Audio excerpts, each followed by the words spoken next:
Binatikos po ng Philippine think tank si National Security Advisor Eduardo Año. Kaugnay po yan ng kritisismo sa plano ng China na maglagay nga po ng nature reserve sa Bajo de Masinloc o dyan po sa bahagi ng Scarborough Shoal.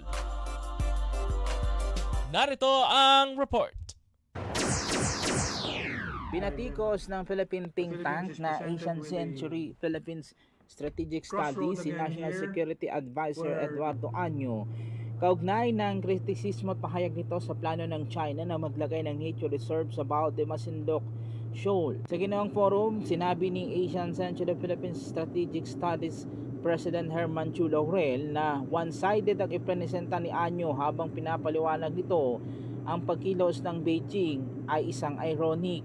We are inviting Secretary Año to face us with our evidence, and he shows his evidence because he is talking to the Filipino public too, and we challenge him to bring this to the Filipino public and to be interrogated by us if he is willing. But they have never been willing to face us on any issues, no. But anyway, that is our challenge to him.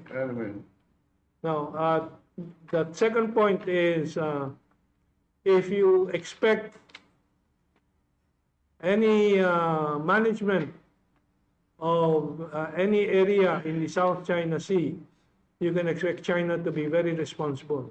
Sinabi ni Año na ang deklarasyon ng China na maglagay ng Hangyan Island National Nature Reserve sa pinag-aagawang teritoryo isang ironic dahil mula 2016 ay meron anilang ebidensya na nagpapakita na ang mga Chinese fishermen ay may mga large-scale harvesting ng endangered species sa lugar at reef destruction sa Bajo de Masinloc.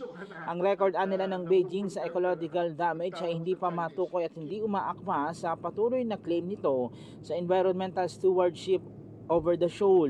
Sinabi pa ni Laurel na nagpresenta ng selective account si Año habang meron nila silang patunay na dokumento na hindi lamang Chinese ang may malawak na coral destruction kundi maging ng giant clam harvesting kundi ang mga Pinoy din na mangingisda. We have it on record, many headlines in Philippine media itself. We have also the records of the New York Times recording the destruction of corals through cyanide and dynamite fishing, especially by Filipino fishermen.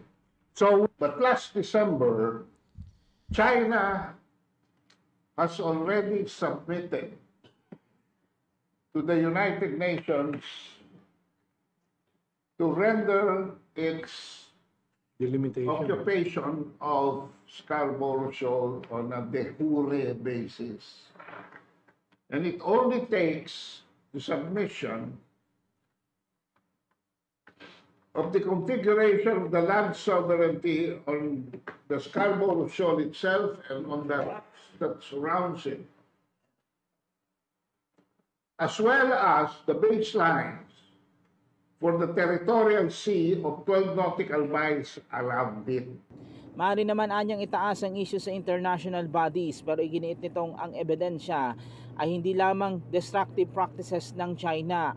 Iginit din ni Laurel na ang Beijing ay may ginawang responsibilidad sa resource management sa pamamagitan ng ipinapatupad nitong annual fishing ban sa malawak nilang fleet.